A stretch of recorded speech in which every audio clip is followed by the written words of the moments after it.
So in this lesson, what I'd like to show you how to do is to create a new gradient. So at this point in time, if you still have your document open, your D3 we were working on, and you still have your gradient tool selected, go ahead and click on that color picker, or gradient picker again, I should say. And as I said before, these are the presets that Photoshop has already made. The first one is actually just a blend between your foreground and background colors. So one way that you can make a quick gradient between two colors is to simply change your foreground and background color.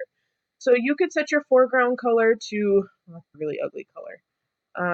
We'll do a blue and a green. And when you click on your preset, then you'll see that you have that blue to green color. So this one will always change based on whatever your foreground and background colors are.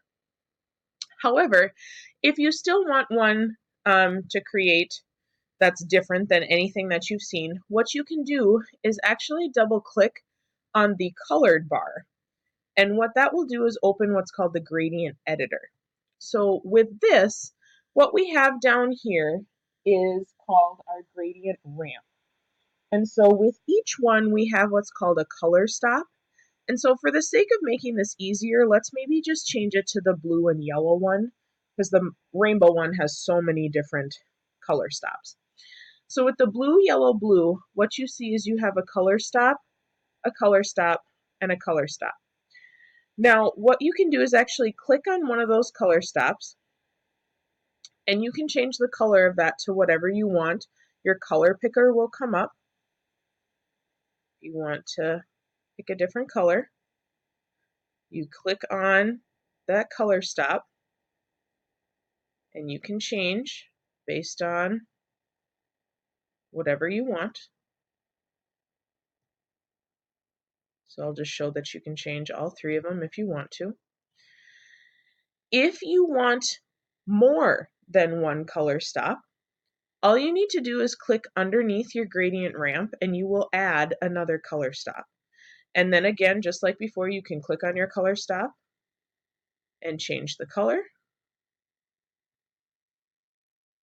If you want to move your color stops, you just click on them and pull them either to the left or right to show or hide more color. In between each color stop, you're going to see this little itty bitty triangle. And all that is that adjusts the color, how much is seen on either side. So if you wanted to see more yellow or more orange, you could do that, or whatever your colors happen to be. Obviously, mine are different. So you just click on that color stop and then you can change based on what you have. If you want to remove a color stop, all you need to do is click on that color stop, click and drag away, and your color stop will disappear.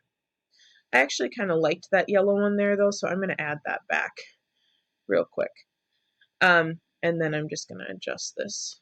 Oops, not quite that far. Down a little bit. Oops. Added another one accidentally.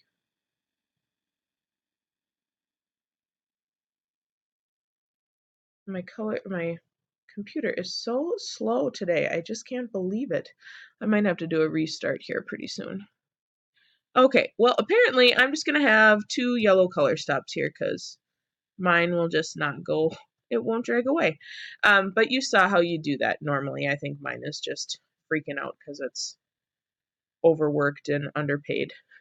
So anyway, once you have your gradient the way you like it, a couple of things. You could click OK right now, and you can drag your brand new gradient.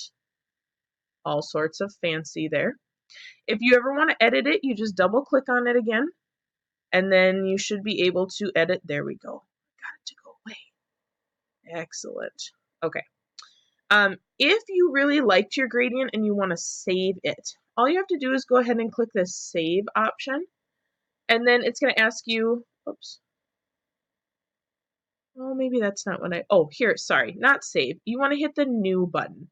And so instead of Custom, you can name it, orange, yellow, green, purple, or whatever you're going to remember. You can name it whatever you want. And then you just click the new button. I didn't mean to say save, I'm sorry. And then it actually goes up there in your presets. So you can use it at any time. So that's kind of a cool feature of Photoshop.